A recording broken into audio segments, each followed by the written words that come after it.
Our kelp mist is a very interesting product. So if you've never heard of a foliar spray, our kelp mist is a foliar spray.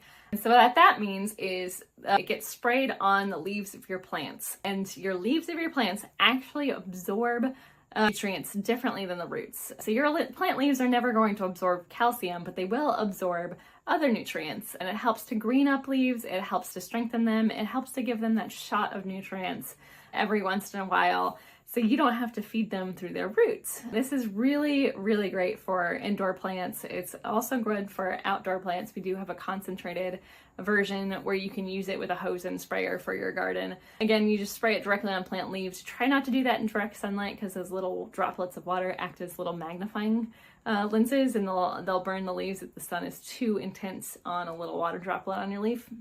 So do it in the early morning or late at night if you're going to do it outside. Indoors, you can do it anytime. Spray it on your leaves and it'll green them up. There are certain plants that just don't like things on their leaves. And so hard-leaved plants like this snake plant behind me, they don't like things on their leaves. So they're not going to like a kelp mist. They're not going to like our plant perfection. And they just like to be left alone. But other plants like the philodendron, some of the other plants behind me, they really do love to be sprayed with our kelp mist. So go ahead, give it a try. Orchids especially love it on their roots, on their leaves, everything. So try out a foliar spray, see how it works for you, and then let me know.